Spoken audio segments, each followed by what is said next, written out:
We are here to geek out about food and space. Is pretty much what I think I'm about to do. Hi, everybody. Welcome to another virtual Intrepid Virtual Astronomy Live. This is like our 7th, which is kind of really cool. I'm Summer Ash. I am a rocket scientist, astrophysicist turned science communicator. And so I'm just here to moderate and have a cool discussion with my two guests today. Mike Massimino, professor of engineering at Columbia and former NASA astronaut, and Ryan Dowdy, who is a food scientist at the Space Food Systems Lab at NASA Johnson. Ryan, what is food science and how the heck did you get into that?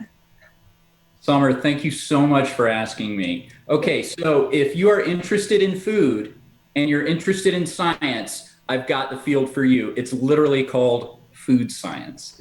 So at almost every agricultural land-grant university in the United States, there's a food science program. And it's all about how do you make food that's shelf-stable, delicious, and nutritious. So what I mean by shelf-stable is you can put it in a can, put it on your shelf, and 6 months to years later, you can still eat it. And it's the same thing that we do for space. We're preparing foods for long duration missions.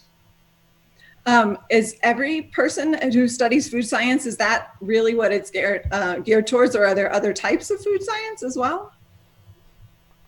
Yes, absolutely. The field is huge and it's getting even better. There's dairy science, there's microbiology, there's engineering, there's chemistry. Since it's an applied field, there's so many different intersections with other fields. So it turns out that what I've ended up doing as a food scientist working at Johnson is now I'm managing the International Space Station food system. So a lot of the work that I do, it crosses over with data analytics and forecasting. Summer, just 1 second. It looks like we might have lost Mike again there. Shuffle again. Yeah. Mike's playing hard to get. You still hear me? Yeah, we've lost your video there, Mike. Yeah, let me try to start it again. Gotcha. Oh. You got me back, I think. Yeah, we do have you back, but we'd have to shuffle you into the top slot again. Here's what we'll do. Don't worry about that. Let me try to shuffle everything else here. There we go. Now we just have 2 black screens. It's always something, isn't it? Yeah. Now we've got the wrong names. And Mike, if you shuffle your video, just disable it and turn it back on again for us. That'll put you in the slot, and I'll swap y'all's names. I always wanted to be an astronaut. You just got an upgrade there, Ryan. Promotion. All right, and I'll swatch the names real quick, and we'll leave it this way. So go ahead. All right. Ryan, I was just going to ask, at what age did you realize that you could combine your love of food and your love of science? So it happened when I got out of college. I was an English major originally. I graduated. I had no idea what I wanted to do. And then I started working in the food industry. I started out in restaurants. And one of the things that I found is that in the United States, we have a lot of food waste. A lot of food ends up not being eaten by humans. So I started getting really interested in sustainable food systems, and that led me to where I am today, working at Johnson Space Center. And how big is the Space Food Systems Lab? That's a great question. We've got about 20 people that work in the Space Food Systems Laboratory. And so we're the full-time support that sends all of NASA's food to the International Space Station. We cook and prepare and freeze dry and stow products there. And then we also bring in food products from around the world from our international partners to send up to the ISS. And Mike, how did they do for your flights? They feed you well? Yeah, it was great. I mean, the food I thought was really great. And the best thing about it, or one of the really good things about it, was easy to cook. You didn't have to mix it. It was all ready to go. The only thing, if you wanted to add a little hot sauce to it, or we could add salt and pepper, because you didn't have a shaker like you would on Earth, because that would make a big mess. So we had liquid salt and liquid pepper that we could add, and we had spicy ketchup too. And I think that was a special item though. John Grunsfeld brought some of that along. So yeah, no, it was great. They really, food in space is really important, not just for nutrition. So, but we were of course concerned about nutrition, particularly when we were going to spacewalk. And we had this, I think they called it like the pre-EVA snack or something like that. It was kind of like a second breakfast you would have. And all those things were really important to us because nutrition was really important for us when our spacewalks would go long, especially. I remember we had one of our athletic trainers in the gym once she had trained sports teams, and then she came and trained astronauts. And she told me that she thought that most extra inning games or overtime games in football or basketball or things like that, when you get into an overtime where the teams are tied and now you're in overtime, you're playing longer, she felt that those were determined, the outcome of those games were determined by nutrition, is what she told us. And I never forget that. So when you get out, you get out there for a long time. Our spacewalks were typically planned to be 6.5 hours, but some of the ones I run one of mine went longer than 8. And so nutrition was really important. I used to eat the same meal before I'd go to the NBL, the Nutribuoyancy Lab, which is where we trained underwater of spacewalks. I would pretty much have that same meal that morning, have a Cliff Bar right before I went in the water with a banana. I mean, I had the whole thing and how much water I was going to drink and the whole bit, mainly because of what we had figured out with our food people. And then the other part of it was that they were really kind about us. There's also somewhat of a fun aspect to it too, of morale and having things you like. Drew Foist on one of my flights, since we were going to Hubble, thought we should have Milky Way bars because Hubble's looking around the Milky Way. So we had a bunch of Milky Way bars that they had in there for us and other little items like that. So there was also the fun and morale aspect to it. But overall, the food was just great. And they did a really conscientious job of making sure that we had what we needed to do our job, but also some fun stuff to eat as well. And you can't eat macaroni and cheese for every meal, but it was really good. Is it true, you were mentioning like the salt and pepper and the spicy ketchup. Is it true like that your sense of taste or smell or flavor perception gets dulled in space? Ryan might have a better answer to that, since he's somewhat of the food expert. But from my own experience, yeah, you tend to not taste as much. But I think that's related. This is my opinion. I don't think it's anything to do with zero gravity as far as your taste buds go. I may be wrong, but what I thought it always was is that you're a little stuffy. As soon as you get to space, you have a fluid shift. Your head gets big, and it's not because you're conceited that you've gone to space. It's because your fluid, which is is distributed in a certain way in one gravity for since the beginning of people. Now it's pooling, it pulls up in your upper extremity, and you get more fluid in your sinuses in your head. You're a little stuffy. You don't smell quite as well. That does redistribute to some extent. The brain figures out how to regulate that a little bit better as the days go by. But still, you never really quite this. You're not smelling. So I think a lot of our taste of food is related to smell, which is why I think spicy food is actually pretty popular. One of our most popular items, I don't know, Ryan, if it still is, but used to be the shrimp cocktail. Do you guys still offer that to everybody? Astronaut Mike, I brought some for you. Well, there you go. So that still has the horseradish in it? It sure does. And we've even started adding more horseradish for the crew members. Yeah, you can't get enough. So I think, shrimp cocktail is pretty cool to eat. Like that's a kind of a sort of a luxury item almost in most places, but especially in space. But we eat a lot, as much as they give us. And I think part of the appeal was not just that it was shrimp, but that it had that tangy horseradish sauce that would kind of clear you up a little bit. So that's why I think Tabasco and those types of spicy additives or the horseradish was the shrimp was popular. Not only because it tasted really good, it also kind of cleared you up a little bit. So that's how I think. Maybe Ryan can verify that, but I think that's why we probably have a little bit of a difference in our taste in space than we do on Earth. Mike, you're absolutely right. And one of the things that food scientists have found is that the flavor of foods that we experience on Earth is composed of two things. You're right. One part is the taste, what's on your tongue, but actually the biggest part, 70% of the flavor of food is actually all the aromas that go up into your nasal cavity. Right. So just like Astronaut Mike was saying, when you go up into microgravity, you have the fluid shift into your head, you get the Charlie Brown face, and your nasal cavity swell up, what you find is that suddenly the food that you enjoyed on Earth at 100%, you're now getting about 30% of that flavor in space. Oh, yeah. So that's one of the reasons we we still send up so much hot sauce, horseradish, and wasabi, is because the chemical compounds in those sauces actually directly interact with the tongue instead of having to be released as a bottled compound into the nose. So, fun fact. My friend Peggy Whitson used to say it's all about the sauce. And on the food, it's all about the sauce. What you can add to it. But it was great. The food is just a great variety and really well prepared with a lot of love in there too by Ryan and his colleagues, and it just really good variety, and I thought it was all excellent. Did you see a change in the food from your first space flight to your last one? Like as far as the capabilities of the food lab? Yeah, I actually did. I think what happened was we started as we added more and more international partners, or as they became more active in the space station program. Even though I didn't go to space station, the Russian food became available to us on shuttle, as did the Japanese food. That was pretty good, and some of the European food as well. So it started adding things to it, and then we could also have special requests.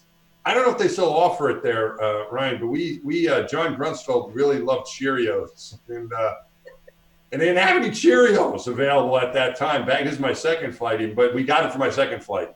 With Cheerios with a little bit of dried milk in it, that was added. And that was like a standard. Some things we had was specialty, like I had some biscotti cookies that were flown, bite-sized, that the food lab approved and stowed them for me.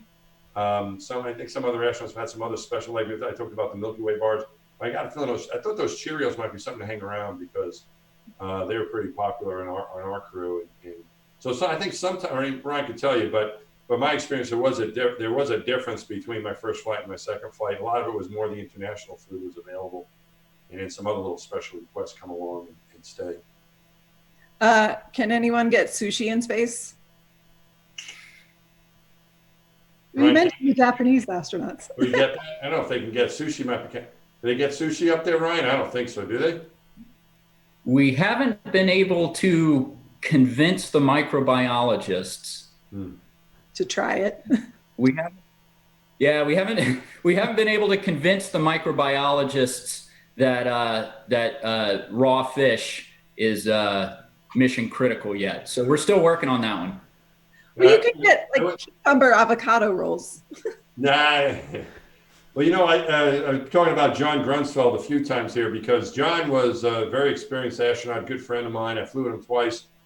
And he got into everything, not just like doing the telescope, but he thought about and I don't know if worried is the right word, but he put attention toward everything, including our menu.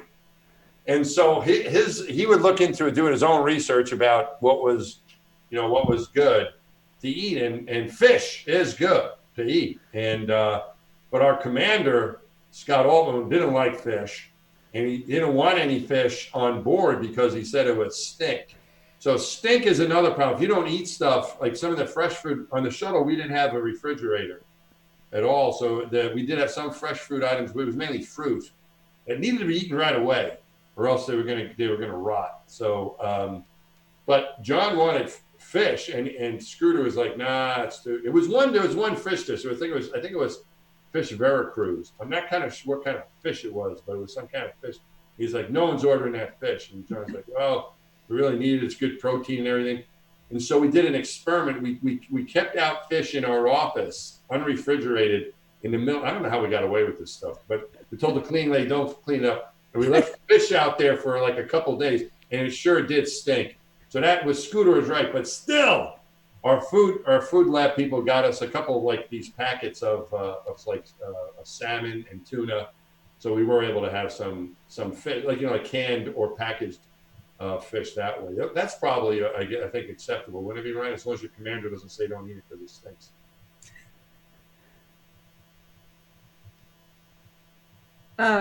Ryan, you showed the shrimp package. So is almost everything these days like dehydrated and then rehydrated, but in a better way than it like what the freeze-dried food they used to give us at space camp? You're exactly right. Everyone thinks that we send a lot of freeze-dried ice cream, but honestly, we haven't flown it. That is a favorite at gift shops, but I gotta let you know, the crew members always want real food like what they eat at home. Yeah, the reason you can buy that stuff in the museums is because astronauts won't eat it. No way we're going to eat that. That stuff. I mean, actually, I think it's good until you're 10 years old. I don't really know about maybe you people like it, but some of you like it. But yeah, I think you need to be like under 10 years old to think that that's good. Yeah, I think I remember hearing one day when I realized that it had never flown ever, and I was like, crushed. But it's good that you're getting a cocktail. Is it an option? Is this something we can even take if we want it, or is it even an option? It can.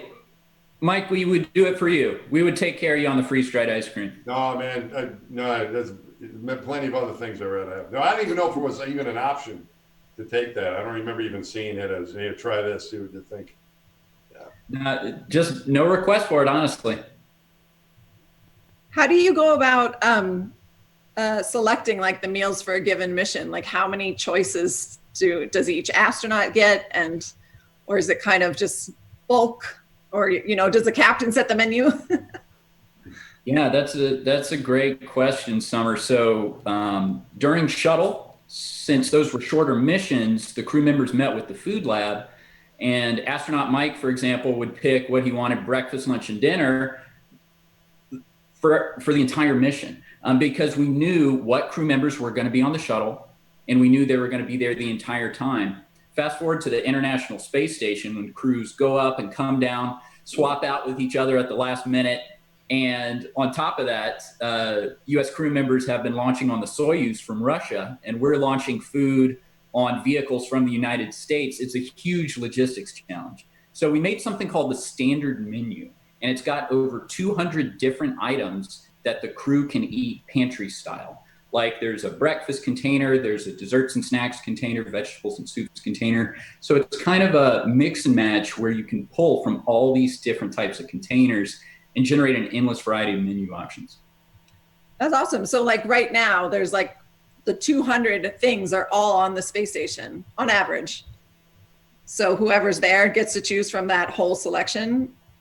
That's correct. Whoever's there is able to eat from the standard menu. That's over 200 items.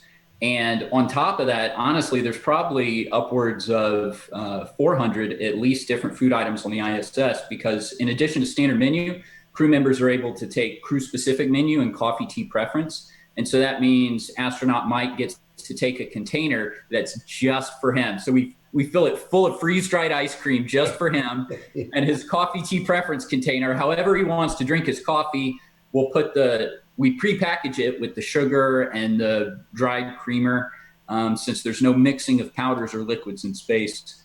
And it's a big variety the crew have to choose from. That's amazing. How often do you rotate in or add new things to that menu?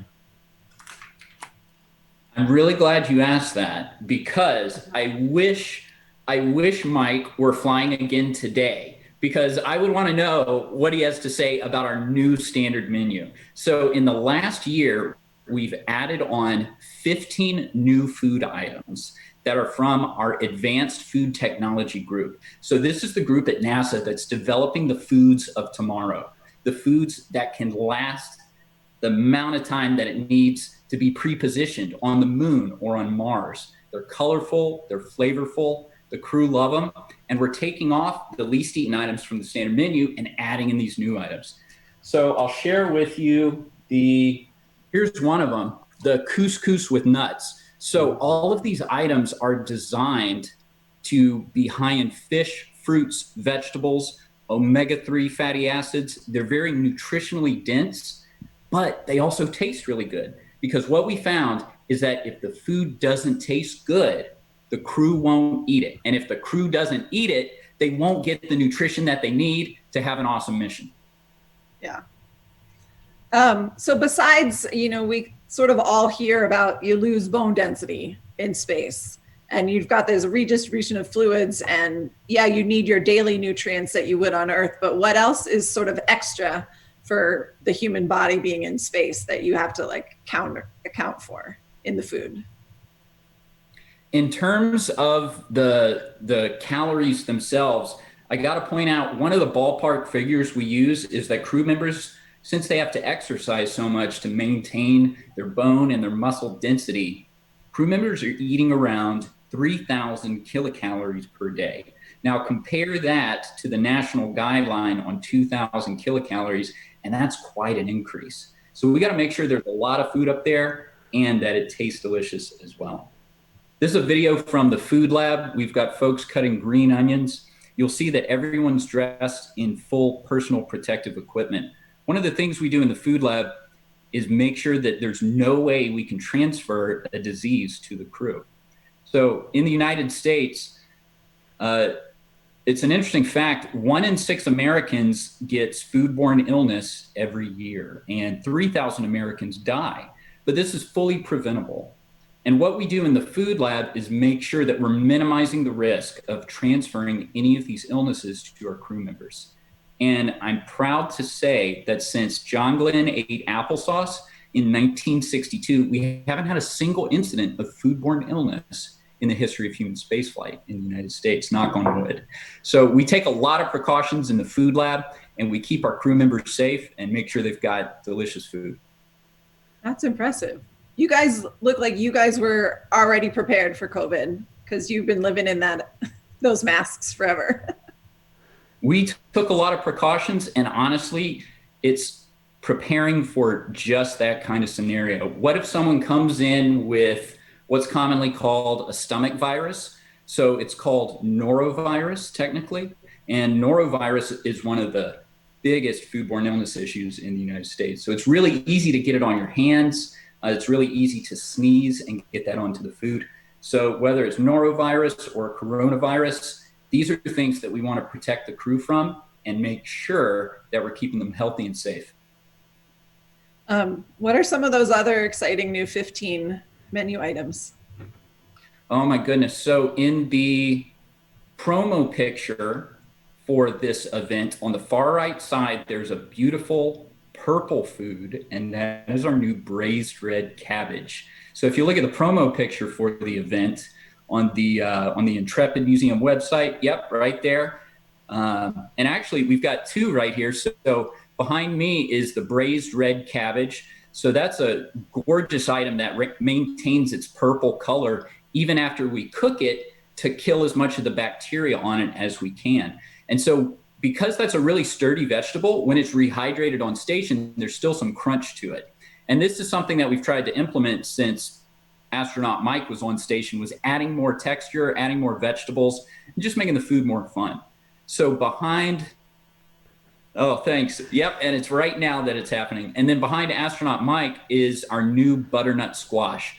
So that's another freeze-dried product, and it maintains its beautiful golden color throughout being freeze-dried. And then once it's on station, crew members rehydrate it, put it in the food warmer, and they've got fresh butternut squash to eat. Do you have special holiday menus for, some of the US holidays, like whether it's, Thanksgiving or Christmas? Or is just assortment of regular menu items?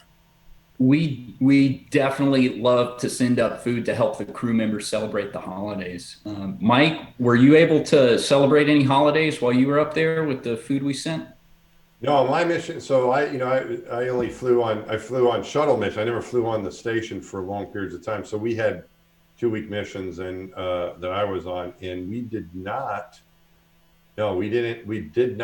overlap any major holiday. So no Thanksgiving turkey while we were up there. Although turkey was available, but no, we didn't have any holidays up there when I was up there. So yeah, if Astronaut Mike were flying today, go ahead. Summer, go ahead.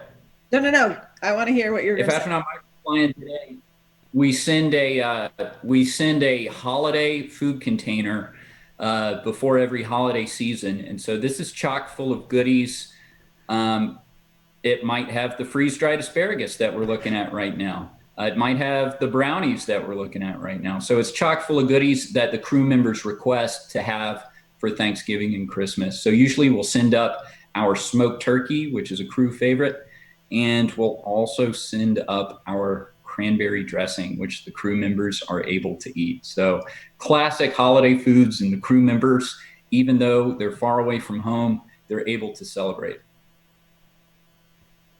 Do you also end up working around other dietary preferences or requirements? Like, is anyone vegetarian or vegan or kosher kind of foods that you have to come up with that can go to space? Yeah, that's one of the biggest challenges that we face. So just like everyone else, all astronauts have their favorite foods and their preferences, and there's no disputing that. What we find is that we adapt the best we can to get each crew member what they need. So if crew members need more caffeine, we try to send them more caffeine. If crew members need more vegetables, we try to send them more vegetables. And we absolutely do our best to adapt to what the crew members need to have a successful mission. That being said, one of the things we've noticed in spaceflight is that food plays a huge role in the psychological success of the crew while they're on station. And so just like at home, when families are eating together, it's a source of bonding, of togetherness. The same way when crew members eat on station, it's a bonding experience for the crew who are having to execute this difficult mission. That makes total sense. Mike, on any of your flights, did you guys have any like mealtime rituals, or was it just kind of someone was ring a meal bell? No, I will typically, breakfast was done. You wake up and get ready. We had like what we call a post-sleep period, which I still have, and you wake up, brush your teeth, get something to eat, and so on. Get yourself ready for the day. Lunch was typically whenever you could grab it. So sometimes if you were going down to the galley, you could, and your buddy was, up in the flight deck, hey, I'm going to go down and you want to throw anything in for you or whatever, or anybody want anything to drink or whatever. So you try to do it that way while you were making the run down there to the galley. But lunch was typically as you had time, you just go grab something. Pretty much we tried to have one meal a day together though, which was the evening meal. And you could kind of eat throughout the day, you go and get something if you needed a snack or something, but we typically tried to have a meal together in the evening just to recap what was going on. And what Ryan is saying is really important as far as the camaraderie, morale part of it. It really does play a big role, and not just in space travel, but when we were training for our flights, we would go out on these expeditionary adventures, team building kind of things, and cold weather training, and I did a canyoneering course with my crew, and even food and meals in those situations are really important as well, because you're kind of sharing it together. So there is somewhat of a real bonding, friendship, camaraderie part to the food and the meals, to doing it together. From what I remember, when we were first looking at space station, and I was selected by NASA into the astronaut office in 1996, and the first element of space station flew in 98. And we're coming up on the 20th anniversary. When is exactly that 20th anniversary of having people on board? Isn't it? When it is coming up pretty soon, isn't it? I didn't miss it, did I? You know, Ryan? Yeah, I think we can technically have two. One for the first element being flown, and then one for the first extended American presence. Yeah, when Shep and his crew went up there, I think we're coming up on that 20th anniversary. The first element launch was in 98. But what was I talking about? Food, right? The Russians had a table, right, in the habitat module, and we weren't really sure, why do you need a table? We didn't have a table on space shuttle.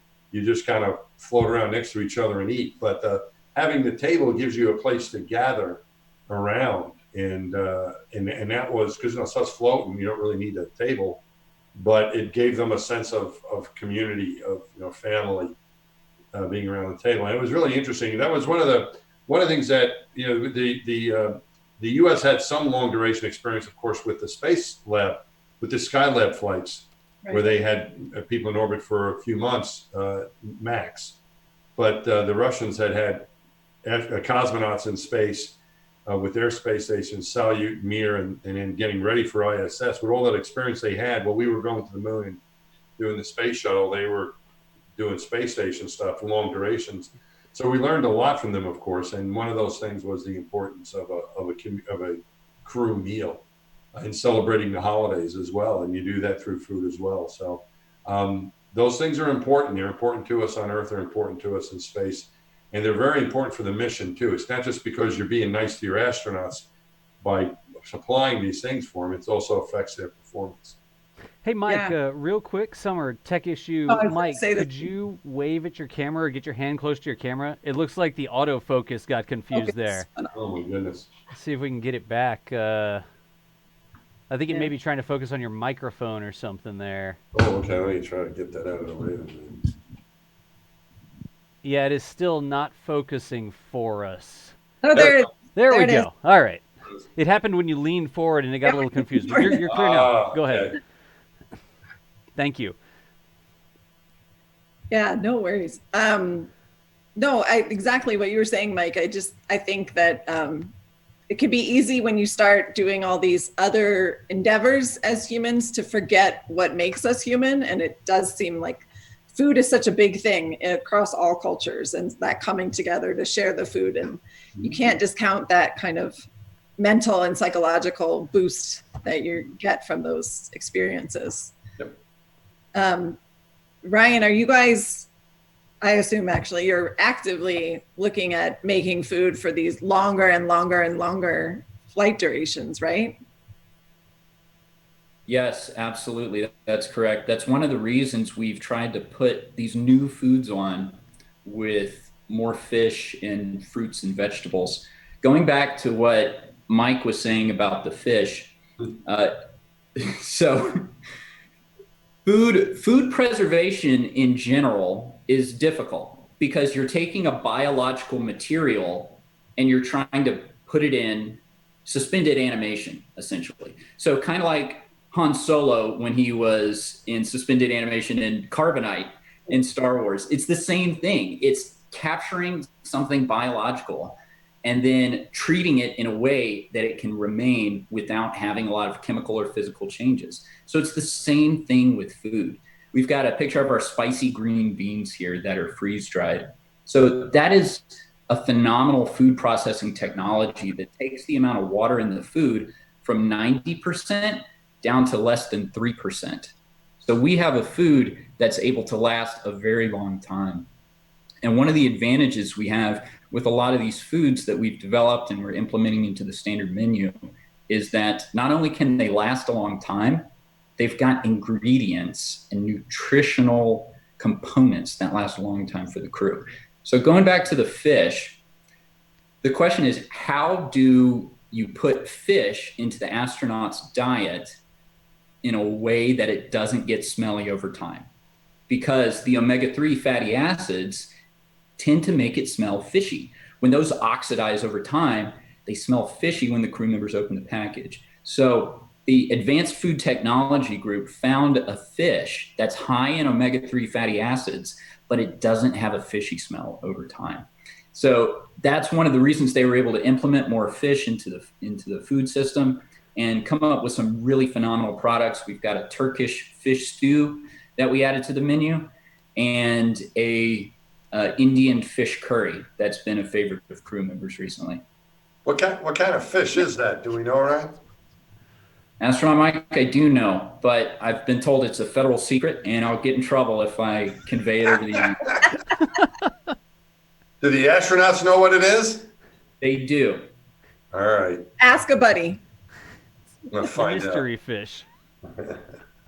But so in the process of trying to find the one fish that would work for space flight, I'm just imagining, like a bunch of failed smelly fish experiments all over the lab. Is that kind of what happens?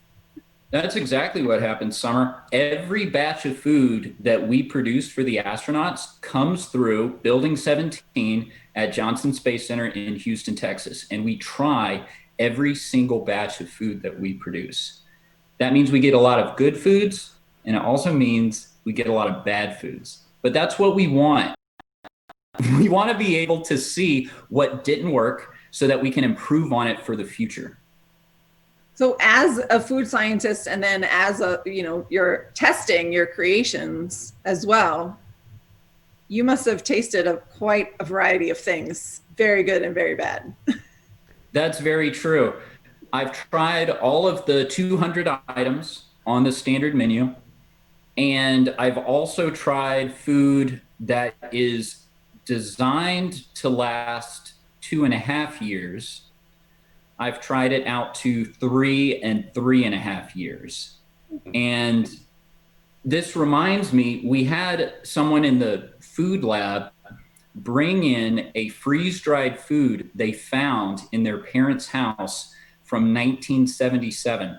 So we've even tried freeze-dried mashed potatoes from 1977. They had turned completely orange from being oxidized. And honestly, they didn't taste a thing like mashed potatoes, but we did it for science. That's amazing. Do you have a favorite food of those 200 standard menu items? I do. I got to be honest, I am a real meat and potatoes eater, and we've got a phenomenal macaroni and cheese. Just like Astronaut Mike was saying, I wish we might have to send a sample to you of what we've been coming up with recently. So we redeveloped the macaroni and cheese to have more yellow color, so it is brighter to the eye. We made the sauce thicker, and we included more cheese and a larger noodle. So it doesn't look like microwavable mac and cheese anymore. Now when you rehydrate the mac and cheese, you've got something like what you would cook at home if you made mac and cheese from scratch. So we've got a good product, and we're really excited about it. Mike, you want to fly again just for that, right? Yeah, no, it sounds good. If you compare it, but it makes sense. The food that we ate on shuttle in the first years of station was much better than what they had back in the Apollo days. And even in the early shuttle days. So it's something that keeps getting better and better. So yeah, that makes sense. But yeah, it sounds good. The macaroni and cheese was really good back then. So I'm sure it's much better now. But progress is good. And so you're mentioning things are designed for 2.5 years. Is that sort of the standard for the food that's sent up now? Or are we already getting to make ones that will last for 3 years? That's a great question. So the food lab uses really the same techniques that are used in industry, freeze drying and thermostabilization. Because we put so much care and attention into, let's say, here's our scrambled eggs. Because we put so much care and attention into making sure that we've killed all the bacteria on it, we remove all the oxygen from the pouch, push nitrogen into it so that it pushes even more oxygen out. We're developing food products that can last 2.5 years, which is really long. But here's the challenge. For Mars type missions, we need foods that can last 3 to 5 years. And these kind of technologies don't yet exist in the commercial sector. So that's one of the activities that the Advanced Food Technology Group works on at Johnson Space Center, is figuring out what technologies do we need to get from here to there. And so you mentioned before when you take out the water, like the freeze drying process, but then also if you're pumping in nitrogen and removing the oxygen, obviously I took chemistry a long time ago. So, but everything else, what's left behind is really the essential part of what you need in the food to begin with. That's just amazing to me. Yeah, Summer, that's exactly right. So when you remove the oxygen, it really helps the food to last a long time. So just like when you pull off a bottle of old vegetable oil from your pantry and you smell it, you get an off rancid smell. So oxygen is one of the enemies of shelf-stable food. So we try to remove all the oxygen from the package. And the thermostabilization, does that just mean keeping it at a constant temperature?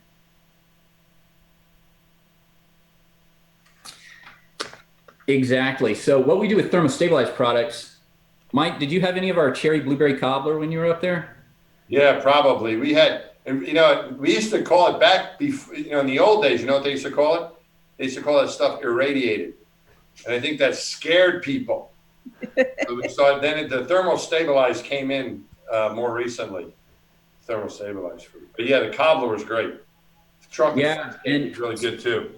The cherry blueberry cobbler, it's one of our thermostabilized items. So this is a flexible material, and it's really kind of like a flexible can. Instead of like the can of food that you buy at the grocery store, this is a flexible pouch. So it goes through the same heat treatment process, and that's really what thermostabilization is. It's using heat to render the food shelf stable, so it can stay at room temperature for an extended period of time without going bad. And what you're essentially doing in the canning or retort process is that you put it under pressure and cook it at a high temperature. And so this kills all the bacteria that can make humans sick, and you end up with a food that can sit at room temperatures without going bad.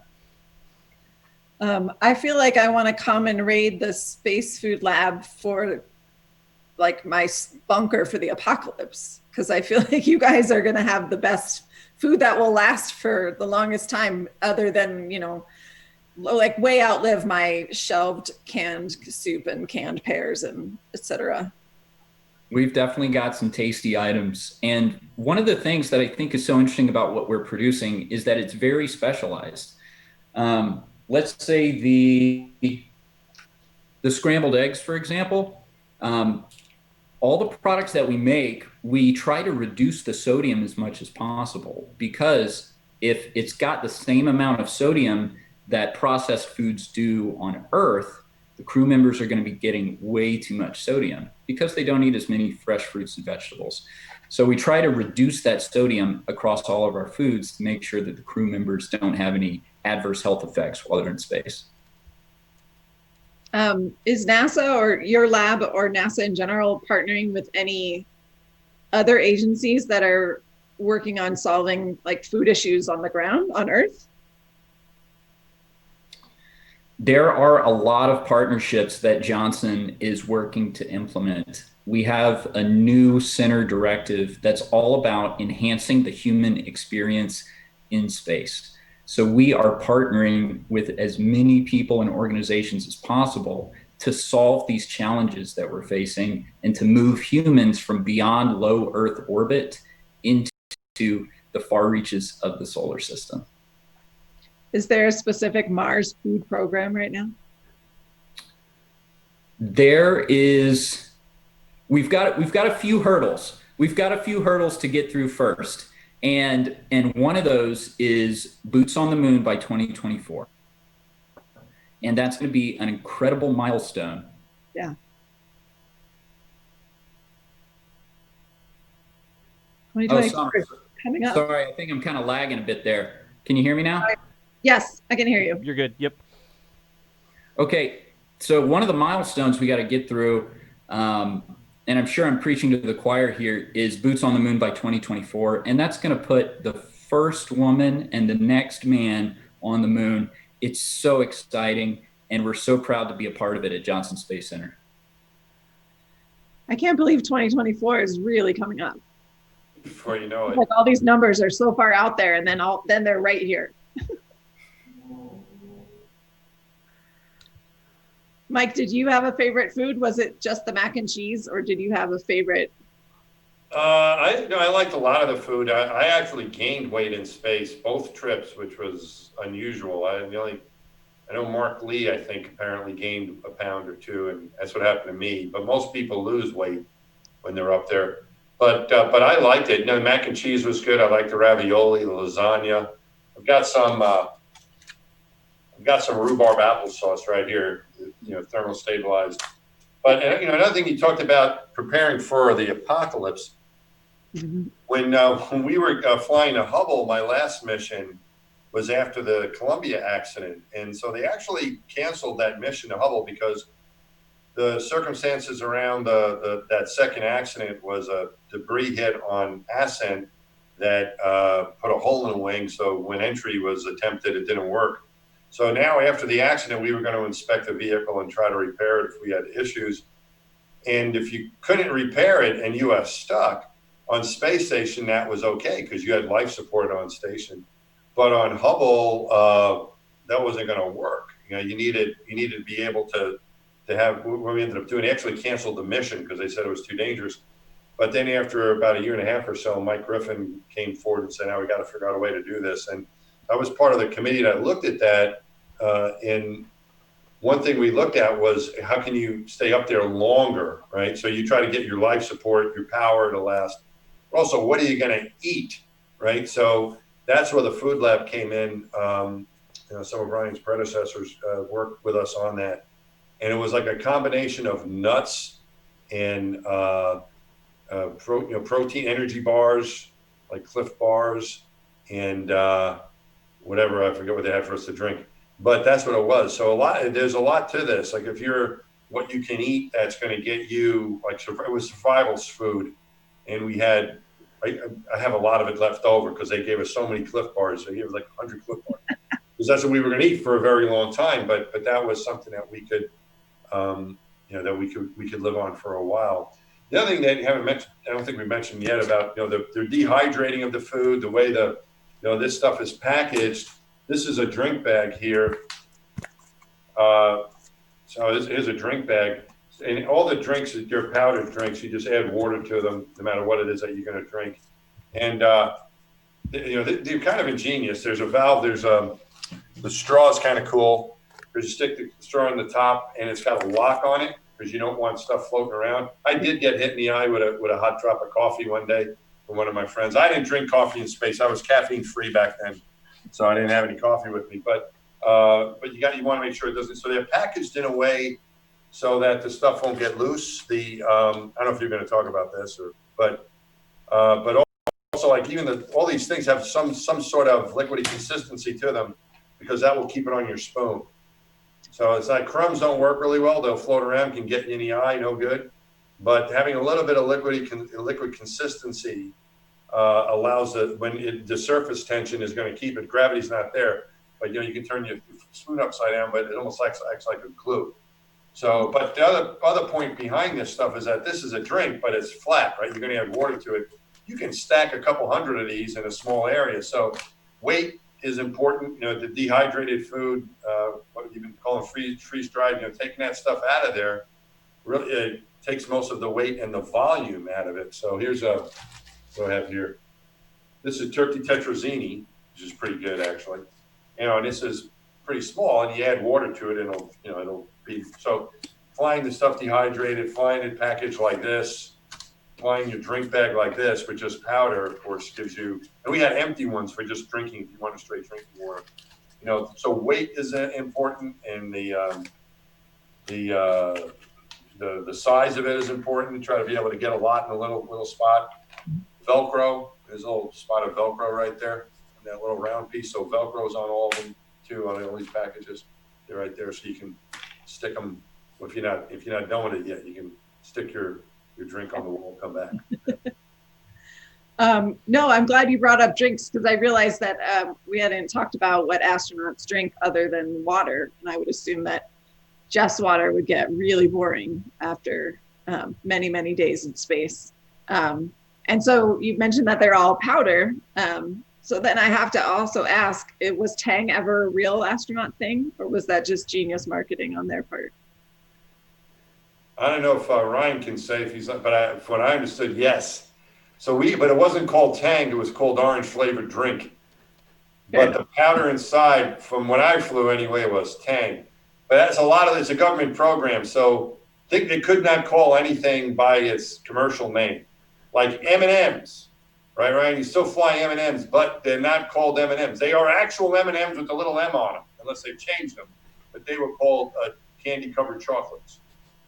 The peanut M&Ms were not M&Ms, they were candy-coated peanuts. Those are actual M&Ms. So you could not call them by the name. The Q-tip, not a food item, but the Q-tip is apparently a commercial item. And we call that, guess what we call the Q-tip in space? Not a cotton swab. What? Not a cotton swab. Cotton swab was in there, but it's a cotton swab assembly. Because it's an assembly of 2 cotton swabs.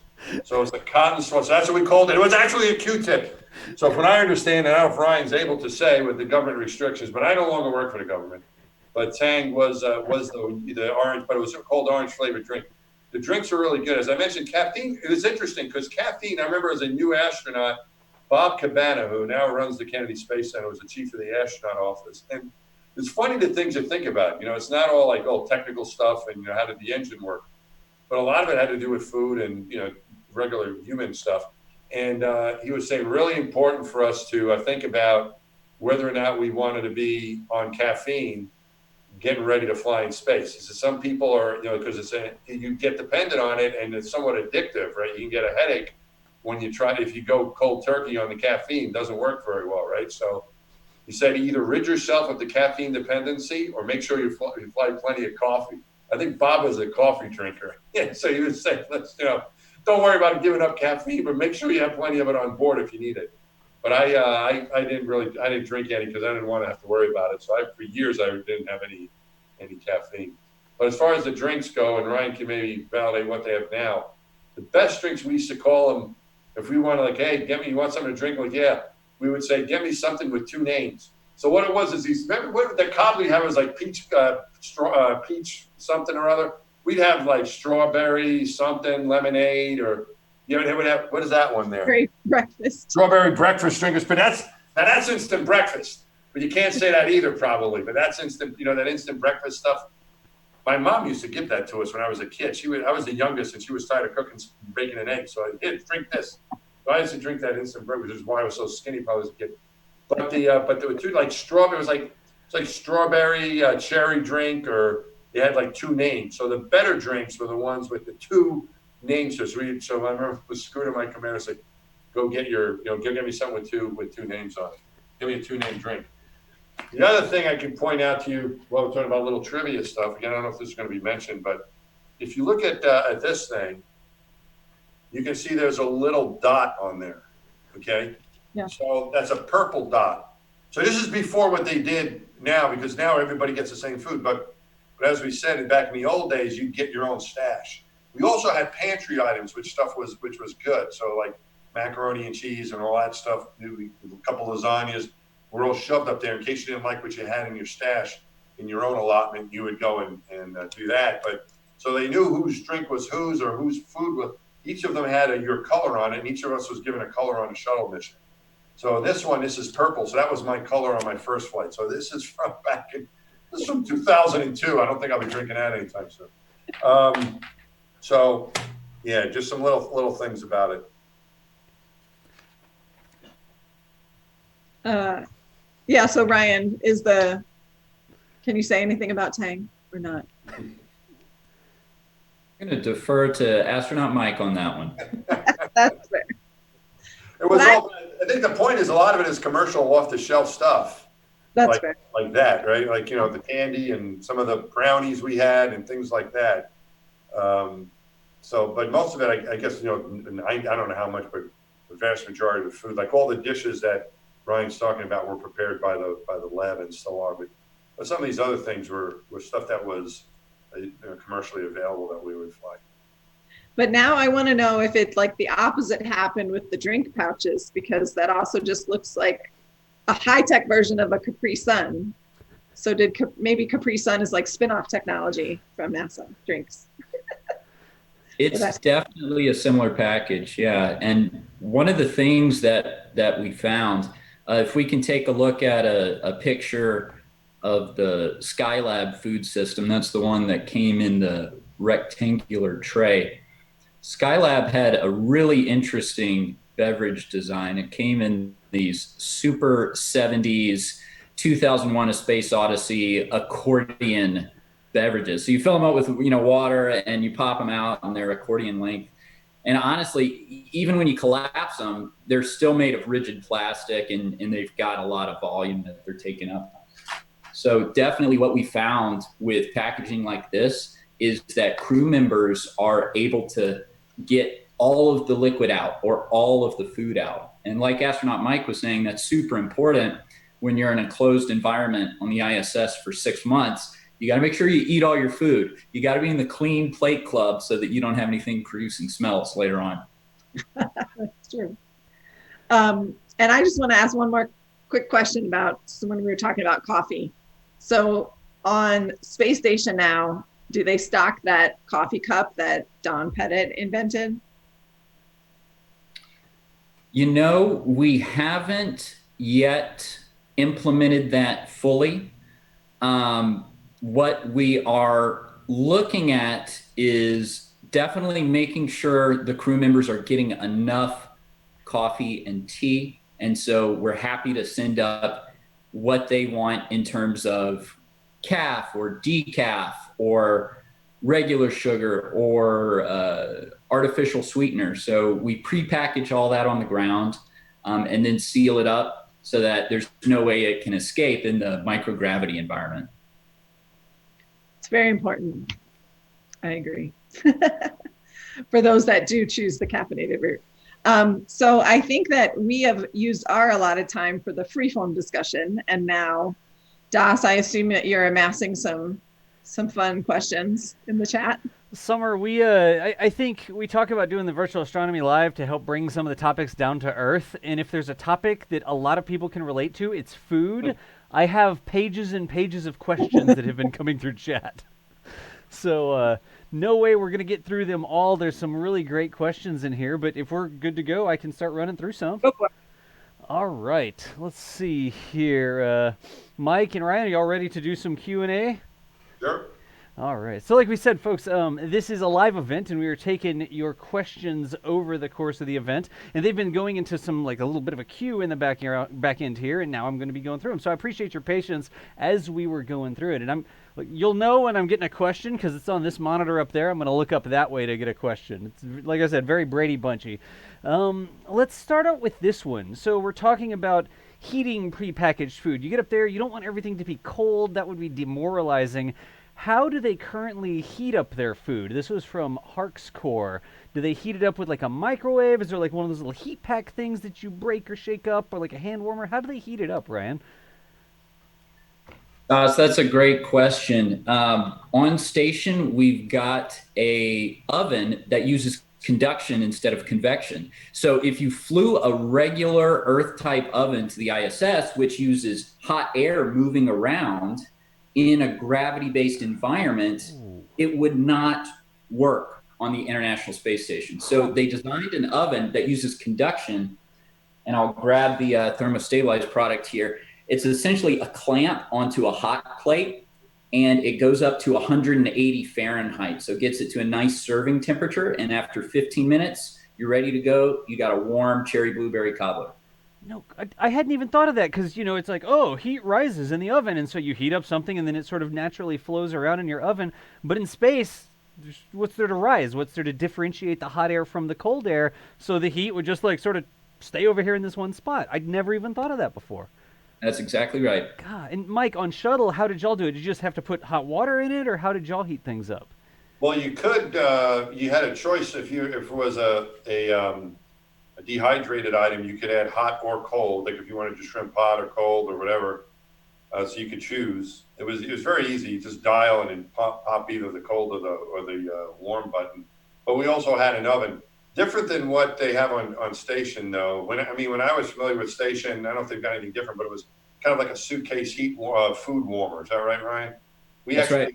We actually had an oven that you could kind of open the little door and put the items in, and you kind of clamp them down like these spring things you could clamp them down. And it took about 15 minutes to warm up. So we had an oven as well, but it was in with the galley right above where you would rehydrate the food. And now the food warmer is more like a suitcase, if it's still the same thing that we had back when I was there. I wonder if the shuttle oven had like forced air or something, like fans or something that would try to move the. Because I have an air fryer. I've been air frying things recently, so I don't know if that's like a. Ryan's gonna be like, really, seriously? But I wonder if like just having a fan in there wouldn't cook the food evenly or something like that, Ryan. Yeah, there's definitely been a lot of work looking at different ways that you can heat up food and what the best method is. So when we're talking about, let's say something like a microwave oven, um, the answer is a microwave oven could be super useful if we didn't have aluminum foil laminate inside all of our food packaging. So we've got the foil laminate precisely because it blocks light and oxygen and moisture. It's really good at blocking out these things that ruin shelf-stable foods.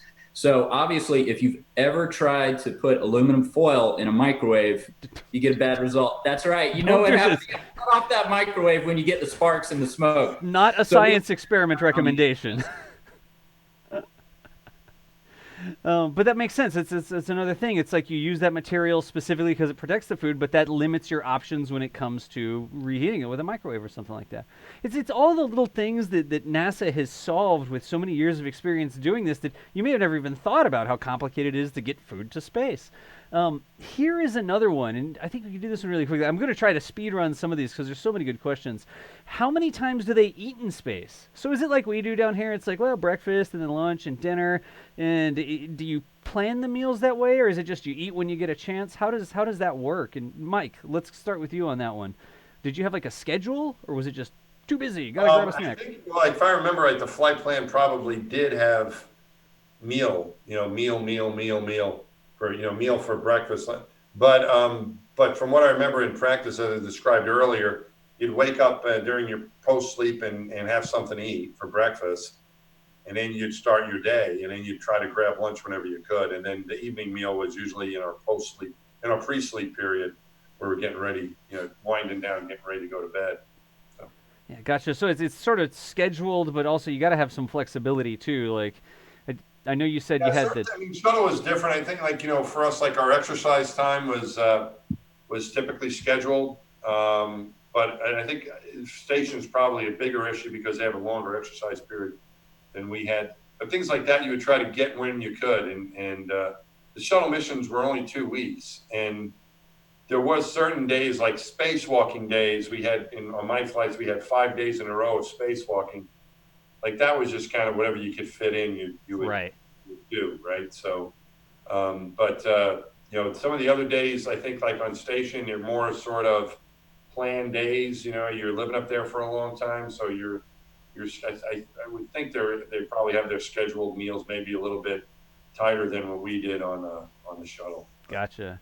And Ryan, is that sort of how you plan? Like you plan 3 meals a day and then a snack here and there and something like that? Is that how y'all plan now? That's exactly what we do. So we've got a breakfast container that provides grits and sausage and scrambled eggs. And you can make a breakfast taco just like in that photo you were showing. We got materials that crew members can make a turkey roll up on a tortilla if they want for lunch. And then you can have, let's say, your Indian fish curry, your cherry blueberry cobbler for dinner. So we got a lot of options. And one of the things I think that we've seen is that spaceflight can be pretty unpredictable. There can be a lot of things that happen that you just didn't know were going to come up. And I think one of the things that's worked well on station is that coming up with a modular food system where a crew member can grab from one of any of the 10 different standard menu containers. Crew's got a lot of choices, and if they just want to grab a nutrition bar as they start prepping for an EVA, we'll make sure they're good to go. Yeah. You got my next question. My next question was actually going to be, can the astronauts grab a snack? If they just want a snack, is there something like that, or is it all super scheduled? And right there, like you said, having some flexibility in there so you can grab a nutrition bar or some, what was it, Mike? Chocolate-coated candies or whatever? the generic chocolate. Chocolate-covered chocolates. Chocolate-covered chocolates. Wait a minute. Candy-covered chocolates. Candy-covered chocolates. There you go. Thank you. All right. Let's see here. We've also talked, this is actually a really good question. I've never talked about are astronauts with food allergies allowed to go to the ISS? So is food allergy a concern for astronauts? Are you limited by what you can put in there, or is that part of the selection process? If you've got a food allergy that might interfere with your ability to function in space, is that sort of kick you out of astronaut school? I never even thought of that. Das, that can be a real challenge.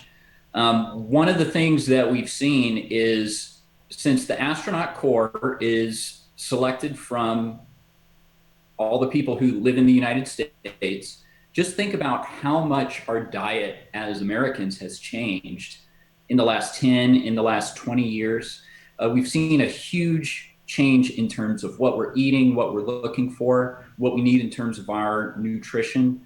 So that's definitely a big challenge, is that as we bring on new crew members that we're preparing for our Moon and Mars missions, we're definitely seeing a lot more variety in terms of what they're looking for. So that's been a challenge for us, but we are looking forward to adapting and supporting our crew members. Yeah, I think that's a really great answer. It's just something I had never thought about. You know, you think about going to school, right? And you have maybe a safe table where there's no food allergies at this table, or you can't bring like peanut snacks into the classroom because different people have different food allergies, and some of them are quite serious.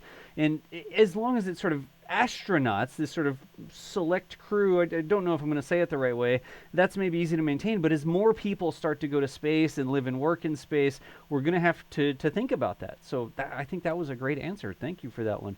Let me grab another one. I'm going to keep trying to speed run these some. I think you hit on this a little bit. How hard is it and important is it to balance the caloric density, the appeal, and the nutritional values? And I think you sort of hit the nail on the head there. If it doesn't taste good, they won't eat it. So it doesn't matter how nutritious it is, right? Do you have any instances of astronauts sort of shoving their peas off the side of the table and saying, nope, we ate it, it's fine? Like, how do you have to deal with that? You know, that would never happen. That would never happen. He's being nice. He's being really kind. So the truth is, everyone's got their favorites. And let's say you go to a restaurant that has a buffet with 200 different items on there. If you like, let's say I'm the manager of that restaurant. If you can like 75% of those 200 items, I'm good. Right. You're going to come back. You're going to eat at my restaurant again. So we definitely try to maximize the amount of food that we have in the standard menu that crew members like, but there's just some items that some people won't eat, and that's okay. Yeah, which is fine. Yeah, but they do need to eat something because they do need to stay fueled up while they're up there, right? Exactly. I don't know if you guys do this anymore, Ryan, but the way we used to do it is that you would go have lunch at the food lab, and as a crew. I mean, you did this like throughout when you first became an astronaut. You go and you would rate these things from 1 to 9. You still do that? Yes, sir. We do. Yeah. So I remember when I was a rookie, my first flight, Jim Newman was like, "Why eat a 6 when you can have a 9?" So what we would, so we would want to, but then the nutritionists would get a hold of this and like, no, you can't have like, candy all day. You got to. They would mix it up, and you would have the asparagus and the green beans and all that stuff on there, but no one's really looking over your shoulder when you're up there eating. You at least it was with shuttle. You were able to kind of, well, I really like this and don't like this so much, but they did such a good job of giving us a good balanced diet. You knew it was better. It was best to eat what was suggested, and you're trying to keep yourself healthy. So. Gotcha. That actually leads right into the next question here. Mike, do you see any differences between first-time flyers, like rookie astronauts, and veterans? Like the veterans are like, nah, don't eat that. You'll regret it later. But you eat all this food before you go up long in advance, right? You get some things you'll like, some things you're not. You get recommendations from people. Mainly, it's like what you're most concerned about is somewhat of the first day up there. So we used to pack a lunch, or they would pack a lunch for us. We would launch it from the Kennedy Space Center, and we're launching from Kennedy Space Center again. So, Brian, I'm not sure you guys don't get involved with the Ksc meals, right? That we get in crew quarters. We do, and I'll tell you about it just. Because they would, they would plan our menus there too and give you what you're going to eat in there. But they packed us a lunch, and for your morning meal the day of, there was you might not want to eat heavy that morning, a launch day morning, because you might see it later. Was the advice. So and the lunch they would pack for you, which was kind of like your first meal in space. I didn't eat it. I didn't want to eat anything. My first, I didn't feel good. My second flight, I ate it. I ate my sandwich on my second day, but I just had like a peanut butter and jelly sandwich. So something that was sort of what I felt was a little bit stable, not too exotic. Yeah. For that first meal in space. Like safe. You don't want to get to orbit and then be adventurous in your cuisine. You want to try something safe the first day, right? But you're able to decide what you like sitting there in the food lab. In the food lab, there's been a lot of celebrities going in and out of that food lab. I know they had presidents come in there, and when we'd have a celebrity who would film a movie or something down there, they typically would go by for lunch. But we would go there for lunch as a crew, and we would rate what we wanted, and they would give us as many things as they could. Usually had to come back more than once because of all the variety of things they had, but we'd all get to try a little bit of it and rate it, and they try to give us what we like. Gotcha. Good deal. I'm going to keep on going with some questions here. So this is a great one. Do astronauts and cosmonauts, between the American side and the Russian side, do y'all like trade food back and forth, right? So do we know that happens? Are they like, oh, I'll barter you this that came from Johnson for this that came from, Star City? Are you aware of any of that going on, Ryan? That definitely happens. It's the International Space Station. It is. So we have food from the United States. We've got food from JAXA, the Japanese Aerospace Exploration Agency. We've got food from ESA, from Ksc, from ASI. That's European Space Agency, the French Space Agency, and the Italian Space Agency. And then, of course, we've got the Russian food on station too. So it truly is an international space station and an international food system.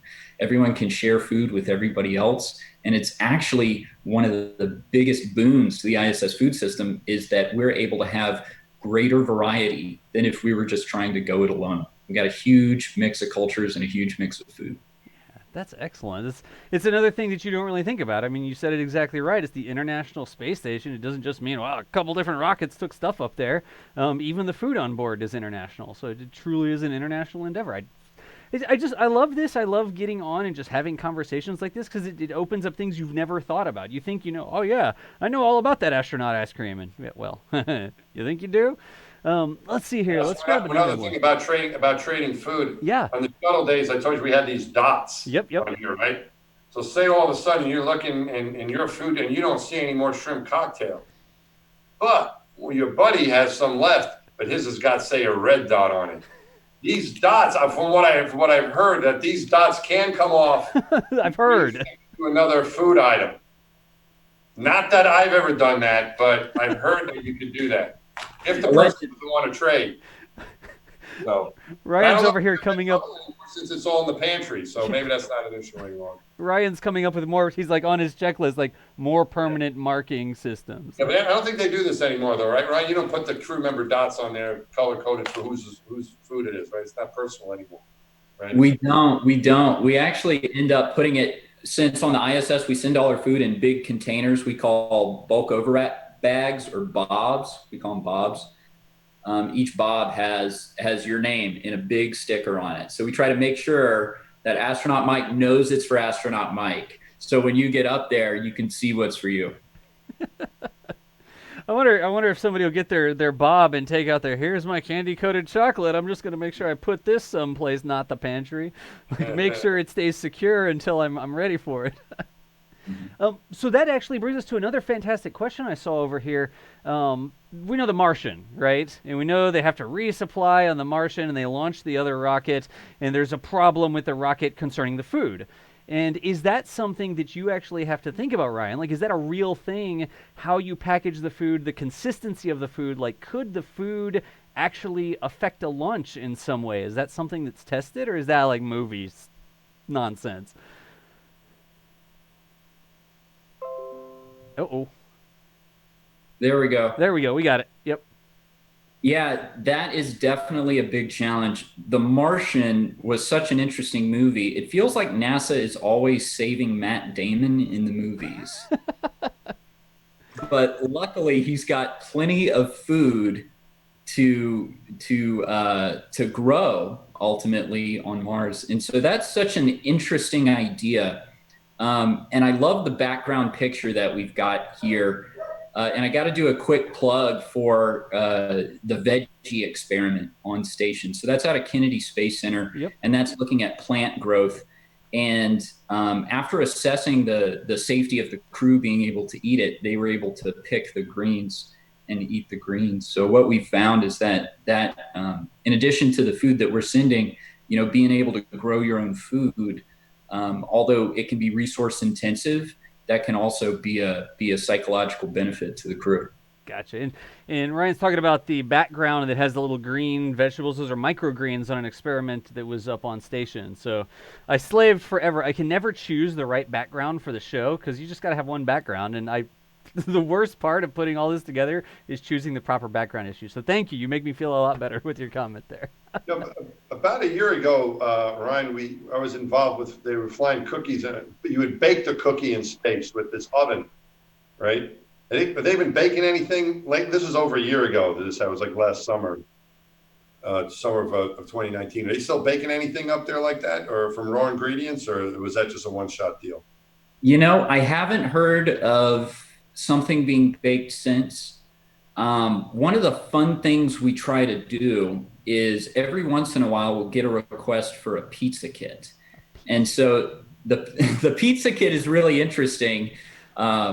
And we started sending it when there was an Aussie crew member, an Italian space agency crew member. And so we sent one up as a special request, and we found all the different ingredients that you needed to essentially cook a pizza in space. So it's not really cooking because you put it in an oven at 180 Fahrenheit. It's really designed to be low temperature so that there's not a chance of fire or anyone burning their hands.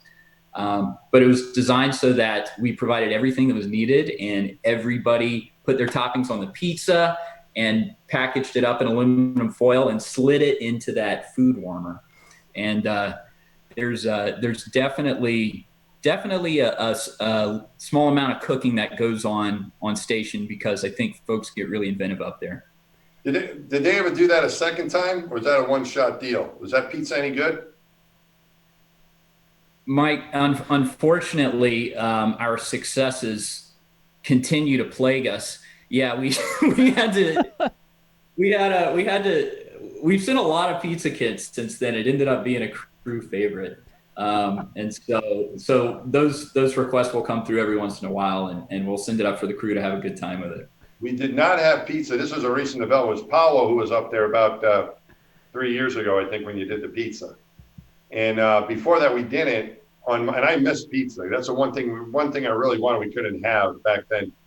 And so I ordered pizza. Well, before it was the last thing we did the last thing I did is I ordered a pizza that we wanted on landing day.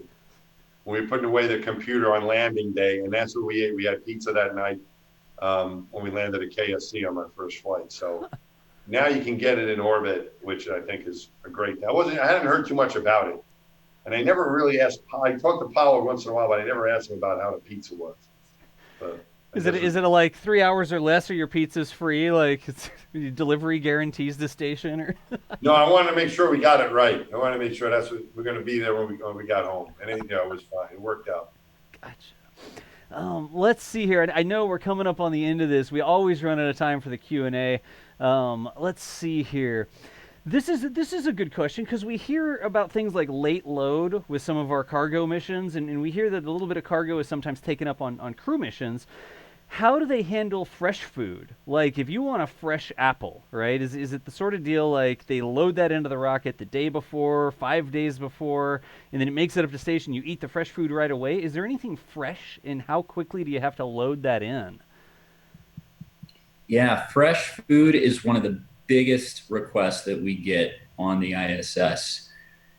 With the vehicles that we've been launching food on, originally it was difficult to get that late load. Honestly, late load on vehicles is often reserved for time critical experiments so that researchers can conduct the experiments that they need to on the ISS. It's usually the mealworms. It's like, well, we got to put a new load of mealworms in there, so we're going to scrub till tomorrow. I apologize. Go ahead.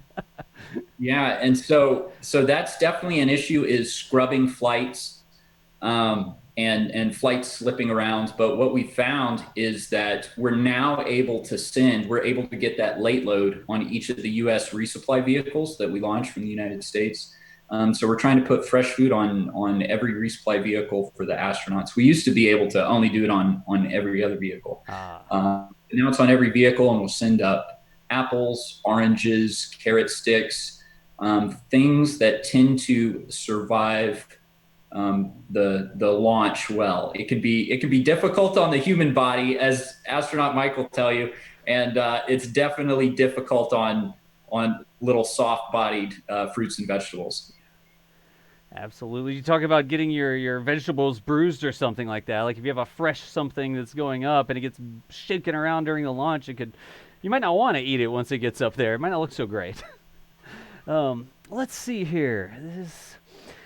Seeing if I can grab just one more good question. This was actually good. Now, quite a few different people asked something along these lines. But does any of the food technology make it to the public or the marketplace? So has NASA come up with something that then is like, whoa, this is a great way that we can do disaster support, and we can package this food this way and ship it off to a disaster area or something like that? Is there anything like that sort of benefits back to the public on the ground here at Earth?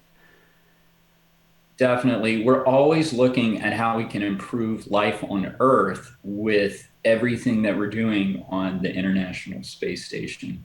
And with foods, what we found is that our research is able to show that fish, fruits, and vegetables can have a positive impact on the human body while crew members are up there for extended periods of time.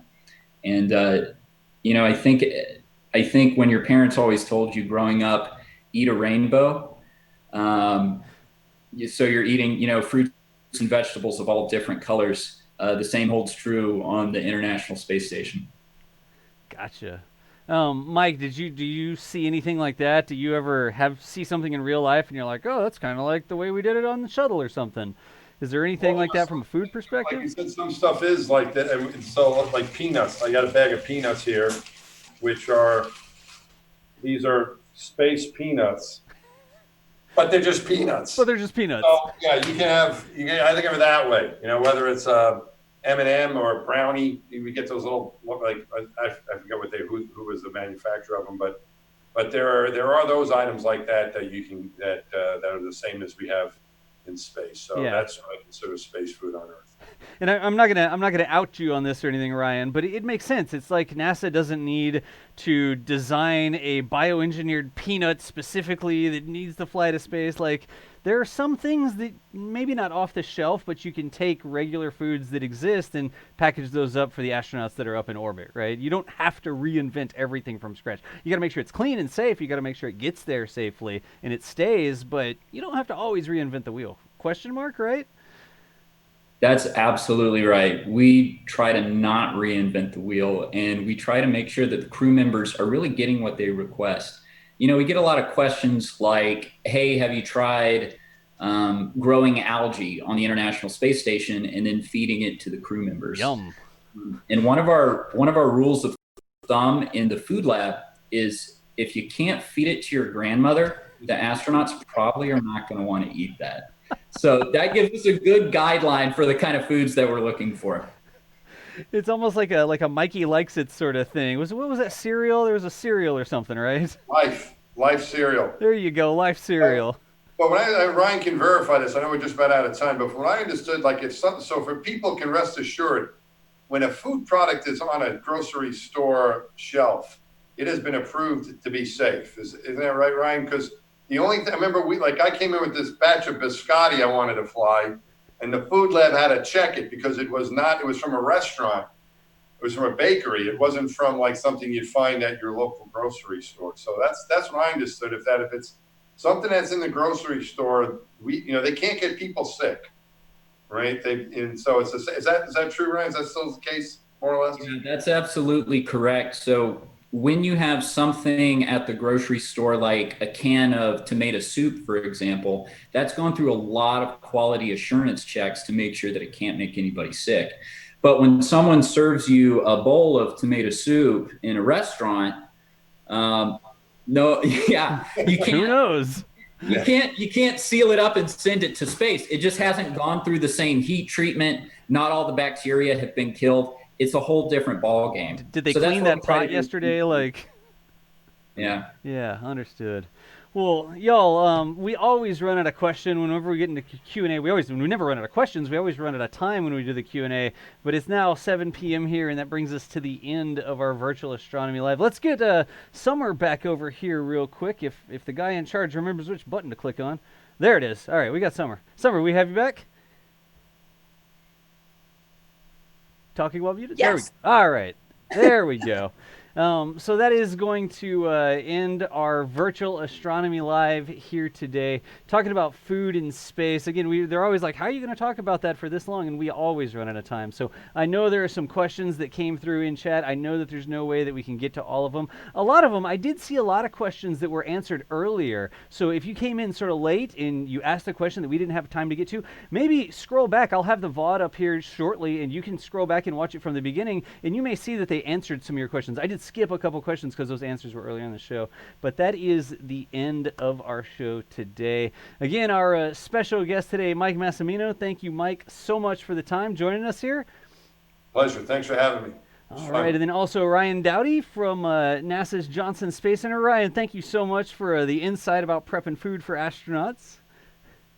Thanks, Doss. Thanks, Summer. It was a pleasure. All right, and then also Summer Ash, our moderator. I'm not doing the Brady Bunch thing. I'm supposed to be pointing. Summer Ash, our fantastic moderator, who you've seen in every virtual astronomy live so much. Summer, thank you.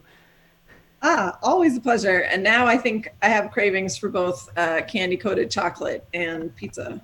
I want to know, if people in chat, who ended up hungry? Like, we sat here and we talked about food for 2 hours. You saw Alicia with the museum literally make pudding live on the camera earlier. She did a little rehydration thing. Who here ended the show hungry? Like, I want to go eat something now. Yeah, I'm hungry. But that is the end of the show. We'll let all of our special guests loose here. Again, everybody, remember, Virtual Astronomy Live is made possible through support through the NASA Cooperative Agreement awarded to the New York Space Grants Consortium. So the shows don't just magically do themselves. It is support that allows us to do this. Also, y'all keep showing up for some reason. Apparently you're interested or something, but we appreciate all the viewers who always join us for these fantastic events just about every month. Speaking of which, we have the event next month. That is going to be talking about sounds from space on November 19th. So same space-time, same actually different space-time, but whatever, technicalities. Same channel at least, up in November 19th. Join us here. You know how to get back. But for today, we are going to be shutting down Virtual Astronomy Live, and we hope that you enjoyed it, and we will see y'all next time. Thank you so much for watching us, and we will see you later.